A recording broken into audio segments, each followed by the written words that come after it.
Good morning সবাইকে. Hello everyone, welcome back to my another new video. This video is my morning vlog video. আজকের ভিডিওতে share করব আমি recently diet শুরু করেছি. সো ডায়েটে সকালের মেনুতে কি কি থাকে এবং আমি সকালে কি কি করি সেটাই মেনলি আজকের ভিডিওতে শেয়ার করব. সো সকালে ঘুম থেকে উঠেই আমার মানি প্ল্যান্ট গাছগুলো অনেক সুন্দর হয়েছে, এখন ঘরে এনেছি, তাই গাছে একটু পানি দিয়ে নিলাম অ্যান্ড অন্যান্য কাজ সারার পরে চলে এসেছি রান্নাঘরে রান্না করার জন্য. সো আজকে শুধু আমার জন্য না, বাসার সবার জন্যই লাউ রান্না করব, বাট একটু সবকিছু মেনটেন করে ঝাল লবণ কম দিয়ে আর কি. ডায়েট করতে গেলে প্রথমে যে জিনিসটা মাথায় রাখতে হবে সেটা হচ্ছে মাইন্ডসেট করা. মানে যে কোনো কাজই করি না কেন, সেটা ডায়েট হোক বা যেটাই হোক, প্রথমে আমাদের মাইন্ডসেট করতে হবে আমি 2 থেকে 3 কেজি এক মাসে কমাবো, অথবা আমার টার্গেট থাকবে 5 কেজি ওজন কমাবো, সেটা যতদিনই হোক বা 2 মাস 3 মাসের ভিতরে. এভাবে আমাদেরকে আসলে আগাতে হবে.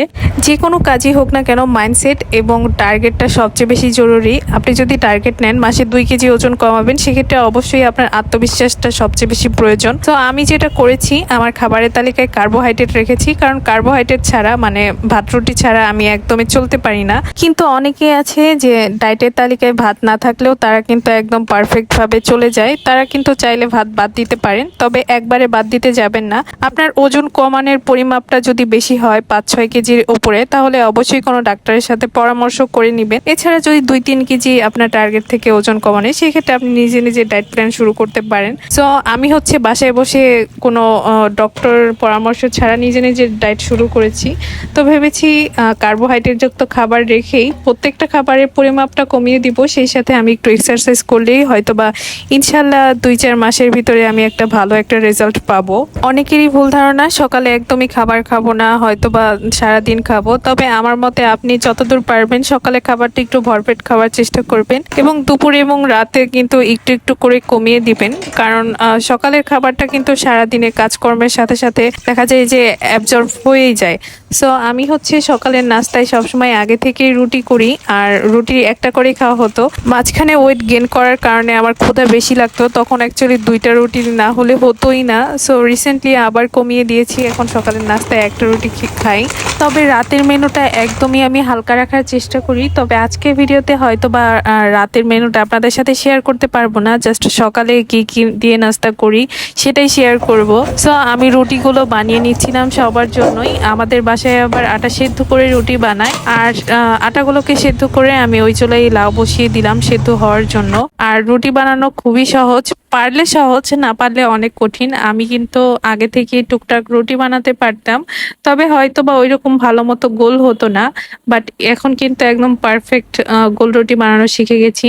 আর নোরা বুড়িটা তো সবসময়ই আমাকে রুটি বানাতে দেখলে সবসময় সে রুটি খাবে, মানে সে রুটি খেতে চায় না, সে যে আটা সেদ্ধ করা সেটা খেতে পছন্দ করে, আর আমার সাথে রুটি বানাতে হেল্প করছিল. আর এই যে দেখছেন আঠালো আঠালো, এটাকে ম্যাজিকলি আমি এটাকে ঠিক করে দেব. রুটি বানানোর সময় জাস্ট একটু তেল দিয়ে আটাটাকে মুথে নিলেই কিন্তু একদম ভালো একটা ব্যাটার হয়ে যায়. যাই হোক, বর্তমানে আপনারা কে কোথা থেকে আমার এই ভিডিওটি দেখছেন অবশ্যই কমেন্ট করে জানাবেন. সেই সাথে যদি আমার ভিডিওটি ভালো লেগে যায় তাহলে অবশ্যই আমার ভিডিওতে একটা লাইক দিয়ে যাবেন. আর ভালো মন্দ মতামতের জন্য কমেন্ট বক্স তো খোলাই আছে. আরেকটা কথা বলতে চাই, বর্তমানে আমাদের যে দেশের অবস্থা বা ইন্টারনেটের অবস্থা, সেটা আর কি বলবো, ফেসবুক বা ইনস্টাগ্রাম অন্যান্য প্ল্যাটফর্মে তো যাওয়াই যাচ্ছে না. ফেসবুকেও অনেকদিন যাবত ভিডিও দিতে পারছি না, শুধুমাত্র ইউটিউব এবং টিকটক চালানো যাচ্ছে. ভিপিএন চালু করার পর ফেসবুক আমি একদিন চালিয়েছিলাম ঠিকই, পরে জানতে পারলাম ভিপিএন দিয়ে চালানো নাকি ঠিক হবে না. সো আমি পরে ওই অ্যাপসটা ডিলিট করে দেই. সো আপনারাও যদি ওই অ্যাপস দিয়ে কাজ করে থাকেন তাহলে অবশ্যই কিন্তু ডিলিট করে দিবেন, কারণ পরবর্তীতে যে কোনো ধরনের প্রাইভেসি প্রবলেম হতেই পারে. এটা আসলে আমার তরফ থেকে আপনাদেরকে সতর্কতা. সকালবেলা শুধুমাত্র সবার জন্য রুটি আর একটা সবজি রান্না করেছি, তাই মনে হয় কত বেশি দেরি হয়ে যায় রান্না করতে করতে, জানি না এত সময় লাগে কেন. আর এক চুলায় তো লাউ বসিয়ে দিয়েছিলাম সেদ্ধ করার জন্য, আর অন্য চুলায় নোরামনির জন্য খিচুড়ি বসিয়ে দিয়েছিলাম. ও আবার খাবার একদমই চিবিয়ে খেতে পারে না, যদিও দাঁত উঠেছে, সব খাবার গিলে খেয়ে ফেলে. এই জন্য ওর খিচুড়িগুলোকে একদম ঘুটে ঘুটে নরম করে দিতে হয়, মানে গলিয়ে দিতে হয়. আর এদিকে লাউটাকেও আমি হাফ ভাঙা করে নিয়েছি. আর হ্যাঁ, আপনারা দেখলে হয়তো বা বুঝতে পারবেন আমি লাউ রান্না করার সময় একটা মিস্টেক করেছি, সেটা হচ্ছে হলুদ। হলুদ কিন্তু অনেকেই ইউজ করে বা অনেকে ইউজ করে না, আমি সেটা কিন্তু অ্যাকচুয়ালি জানি না, বাট আমার কিন্তু সেদিন খেয়ালই ছিল না। তবে একটু হলুদ দিলে কালারটা একটু অন্যরকম সুন্দর আসে। আর লাউটা অ্যাকচুয়ালি সাদা সাদা হয়েছিল, সরিষার তেল দিয়ে বাগার দেওয়ার কারণে কিন্তু লাউয়ের কালারটা বেশ ভালোই এসেছে। একটা বিষয় আমার খুবই খারাপ লাগে, সেটা হচ্ছে রুটি বানানোর সময় দেখা যায় যে যখনই আমি ক্যামেরা অন করি তখনই আমার রুটিগুলো খারাপ হয়। এছাড়া যখন পাশে কেউ থাকে না, একা থাকি বা ক্যামেরা অন করি না, তখন রুটিগুলো এত সুন্দর হয় কেন, একটুও পুড়ে না। আর আমার কাছে কেন জানি এখন এই সেদ্ধ আটার রুটি খেতে খেতে এই রুটি খেতেই ইচ্ছে করে না, একদমই ভালো লাগে না। শুধু মনে হয় যে মাটির চুলায় বানানো গরম পানি দিয়ে মানে মায়ের হাতের রুটিটা অনেক মজা লাগে, বাট এখন আসলে ওটা তো চাইলেও সম্ভব না, ওইভাবে বানানো হয় না। আর এই রুটিও ক্ষুধার জ্বালায় খেতে হয়, এরকম একটা অবস্থা। বাই দ্য ওয়ে, একটা মিস্টেক হয়ে গেছে। সকালবেলা ঘুম থেকে উঠে কিন্তু আমি একটা পানীয় পান করি, সেটা হচ্ছে হাফ গ্লাস হালকা কুসুম গরম পানিতে হাফ গ্লাস ঠান্ডা পানি এবং এক টুকরা লেবু চিপড়ে দিয়ে সামান্য লবণ বা মধু দিয়ে গলিয়ে তারপর ওই পানিটা পান। আনফর্চুনেটলি ভিডিও ফুটেজটা নেওয়া হয়নি, তবে নেক্সট কোনো ব্লগে আপনাদেরকে দেখিয়ে দিব।